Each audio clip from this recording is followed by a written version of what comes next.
तो स्वागत है आपका अपने चैनल प्रैक्टिकली साइट विजिट में। दोस्तों, जैसा कि आप मकान में देख सकते हैं, सबसे पहले जिस तरीके से हमने पार्ट्स में हमने जो डिवाइडेशन करके वीडियोस आपके लिए लेके आए हैं कि पार्ट 1 में हमने देखा कि एग्जीबिशन किस तरीके से होता है और पार्ट 2 में देखा हमने पीसीसी जो होती है वो किस तरीके से होती है। अब पार्ट 3 की अगर हम बात करें दोस्तों, तो पार्ट 3 बहुत ज़रूरी पार्ट होता है।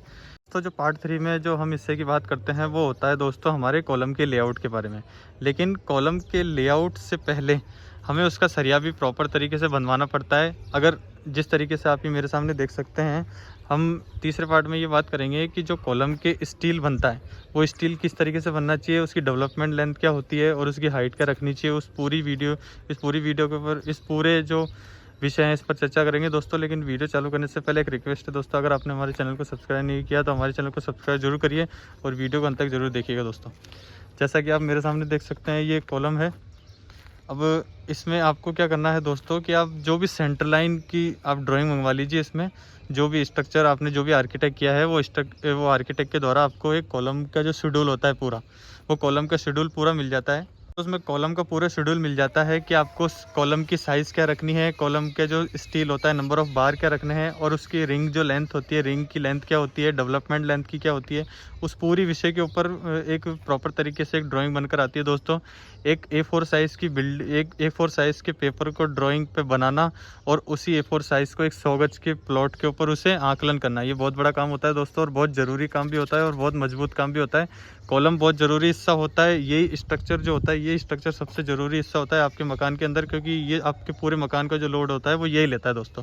तो जैसा कि आप मेरे सामने देख सकते हैं, जब भी आप कॉलम के सरिये बनवाए, नीचे रख के कॉलम बनवाइए। अगर आप डायरेक्ट खड़े होके, जैसा कि अधिकतर हमने देखा है, कई लोग होते हैं जो बिल्कुल मार्किंग के ऊपर कॉलम खड़े करके उसके बाद में फिर कॉलम बांधना चालू कर देते हैं। उसमें प्रॉपर तरीके से लेंथ जो होती है वो प्रॉपर तरीके से बन नहीं पाती। अब जैसा कि आप मेरे सामने देख सकते हैं दोस्तों, नंबर ऑफ़ जो बार हैं वो 6 बार हैं और उसके बाद में 16 के 4 सरिये हैं और 12 के 2 सरिये हैं। आप ये देख सकते हैं 1, 2, 3 और 4। 16 के जो 4 सरिये हैं वो आउटर में है और 12 के 2 सरिये, ये आप ये देख सकते हैं। अब इसमें जो इस विषय पर ये चर्चा करेंगे दोस्तों कि रिंग जो पूरे स्टील के बारे में, कि पूरे स्टील आपको किस तरीके से बनवाना है। आउटर के जो सरिये होते हैं वो बड़े होते हैं और अंदर के जो सरिये होते हैं वो छोटे होते हैं दोस्तों। अब इसमें सिर्फ एक सिंगल रिंग है और रिंग का जो सेंटर है दोस्तों, रिंग का जो सेंटर है वो प्रॉपर तरीके से पूरे यहाँ से लेकर वहाँ तक प्रॉपर तरीके से एक ही जो सेंटर होता है वही लिया गया है। अब इसमें दिक्कत ये होती है कि हमेशा रूल्स के हिसाब से, जो अकॉर्डिंग IS 456/2000 के तहत जो रूल्स होता है, वो रूल्स ये होता है कि हमेशा जो भी कॉलम होता है उस कॉलम की लेंथ जितनी भी होती है, जो भी आप लेंथ की मार्किंग करते हैं, इस रिंग से लेकर उस रिंग तक जो भी आप मार्किंग करते हैं वहाँ से L/4 होता है। अब अगर मान के चलिए, अगर ये 5 मीटर की अगर ये लेंथ है तो उसका आप L/4 करेंगे तो मोटा मोटी 1200 के आसपास आता है दोस्तों। अगर अगर 4 करते हैं तो 1200 के आसपास आता है। तो 1200 यहाँ से और उधर से 1200 और बीच में जो बचा वो 2.5 मीटर बीच में बचता है, 2400। तो 1200 तक आपको 4 इंची का सेंटर रखना है। अब ये देख सकते हैं आप, इसने 6 इंची का सेंटर लगा है, लेकिन इस जगह पे 4 इंची का सेंटर रहता है। क्यों रहता है?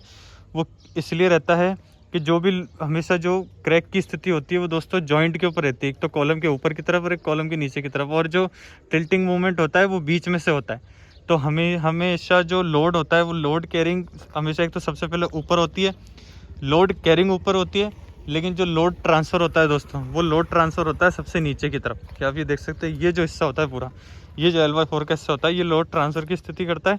लोड ट्रांसफ़र पूरा ही करता है, लेकिन जो सबसे ज़्यादा वहन करने की जो स्थिति होती है, जो क्षमता जिसमें होती है, वो इस तरह से L/4 होती है। तो यहाँ की स्टील के बारे में प्रॉपर तरीके से विशेष रूप से जानकारी रखना ज़रूरी है दोस्तों।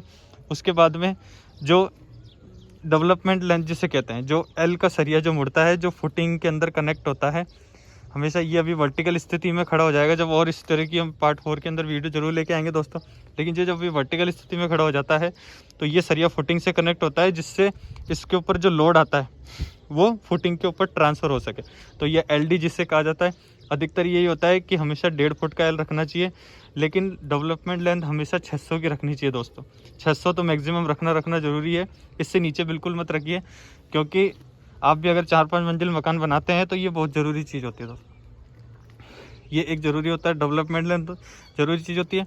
आप जब भी बांदी लगवाएं, कैची बांदी हमेशा प्रॉपर तरीके से होनी चाहिए। आप अगर आपको नहीं पता, लेकिन मिस्त्री को ज़रूर, जो ठेकेदार होता है सरिया वाला, उसको पता होता है कि कैंची बांधी किस तरीके से होती है। तो आप कैंची बांधी लगवाइए। यहाँ से एक जॉइंट होता है, यहाँ से एक जॉइंट होता है, और प्रॉपर तरीके से इस जगह बेंडिंग प्रॉपर तरीके से बन जाती है दोस्तों। ठीक है दोस्तों, तो डेवलपमेंट लेंथ का ध्यान रखिए। आउटर में जो नंबर ऑफ बार आते हैं उसका ध्यान रखिए। अंदर के जो सरिये हैं उनमें ध्यान रखिए। प्रॉपर तरीके से बेंडिंग होनी चाहिए। देख सकते हैं आप, इस तरीके से एक बेंडिंग इन्होंने छोड़ दी है, ये बहुत गलत तरीका होता है। प्रॉपर तरीके से बेंडिंग चारों तरफ से होनी चाहिए। एक भी जिस जगह सरिया जुड़ता है, सरिये से सरिया जिस जगह जुड़ रहा है उस जगह पे बेंडिंग होनी चाहिए दोस्तों। अब सबसे ज़रूरी चीज़ जो मैं बता रहा हूँ आपको दोस्तों, इस चीज़ का ध्यान रखना है कि जो भी सरिया ऊपर निकलता है, जो भी अगर नंबर ऑफ बार अगर 6 है तो 6 नंबर ऑफ बार अगर ऊपर निकलती है तो हमेशा अल्टरनेट होना चाहिए। अल्टरनेट हमेशा होना चाहिए। अगर एक सरिया इस जगह पर आता है तो उसके बगल वाला सरिया कम से कम 1.5 से 2 मीटर ऊपर जाना चाहिए। उसके बाद में जो थर्ड सरिया है, या तो आप इस सरिये को और इस सरिये को दोनों को आगे की तरफ रखिए, और इसमें फिर इस सरिये को नीचे की तरफ रखिए। और जो दोनों सरिये हैं, दोनों सरिये इस सरिये से 2 मीटर का गैप होना चाहिए कम से कम। ये आप ये देख सकते हैं, ये लेंथ और ये लेंथ, ये आप ये देख सकते हैं, ये लेंथ और ये लेंथ, ये कम से कम अभी 600 या 700 की है, लेकिन ये कम से कम 1.5 से 2 मीटर की होनी चाहिए। होती क्यों है? होती इसलिए दोस्तों कि बेंडिंग जो होती है, बेंडिंग और बॉन्डिंग दोनों अलग अलग चीज़ें होती है। बेंडिंग इसलिए होती है कि आपस में बैंड हो जाते हैं, बैंड की जो बैंड बनाते हैं। और उसके बाद में जो दूसरी चीज़ होती है बॉन्डिंग, जो बॉन्डिंग कंक्रीट से होती है। बेंडिंग तो होती है कि सरिये से सरिये बेंडिंग हो जाती है, और बॉन्डिंग ये होती है कि कंक्रीट से इनकी बॉन्डिंग बन जाती है। बॉन्ड बन जाता है जब, तो वो जो लोड केयरिंग होती है, लोड केयरिंग हमेशा अगर आप अल्टरनेट रखते हैं तो प्रॉपर तरीके से लोड वहन कर सकता है। लेकिन अगर आप एक ही जगह सब सरियों को रखेंगे तो इस जगह पे क्रैक की स्थिति पैदा हो सकती है, क्योंकि अगर इस जगह पे लोड आता है तो सारे सरिये एक जगह पर हो जाते हैं। तो इसका मतलब उस जगह पे जगह अगर सरिया का ओवरलैप होता है तो उस जगह पे सबसे ज़्यादा लोड आता है, फिर उस जगह पे क्रैक की संभावना पैदा हो सकती है और आपका स्ट्रक्चर डिफॉर्म हो सकता है। तो हमेशा सरिये से सरिया अल्टरनेट रखिए, क्रैक की स्थिति पैदा नहीं करनी है तो। ठीक है दोस्तों, तो अल्टरनेट का विशेष रूप से ध्यान रखिए। सबसे ज़रूरी चीज़ अल्टरनेट का ध्यान रखिए। रिंग का जो सेंटर होता है वो प्रॉपर तरीके से, रिंग का सेंटर प्रॉपर तरीके में होना चाहिए। ठीक है दोस्तों, नंबर ऑफ बार चेक करिए प्रॉपर तरीके से, जितने भी नंबर ऑफ बार्स आते हैं आपके शरीर के वो चेक करिए।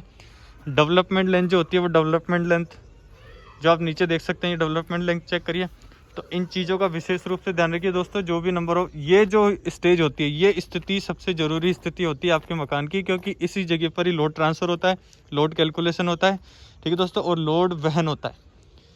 इसके अलावा और कोई लोड नहीं लेता, सिर्फ आपके पिलर ही लोड लेते हैं। दीवारों पर इतना कोई लोड नहीं आता। लेकिन जो सबसे ज़रूरी स्ट्रक्चर होता है वो कॉलम होता है दोस्तों। और कॉलम में क्या होता है? कॉलम का सरिया होता है। ठीक है दोस्तों, तो आई होप वीडियो आपको अच्छी लगी होगी। अगर वीडियो अच्छी लगे और वीडियो से आपको हेल्प मिले तो हमारे चैनल को लाइक शेयर एंड सब्सक्राइब करिए दोस्तों। तब तक के लिए जय हिंद, वंदे मातरम, भारत माता की जय, जय श्री राम।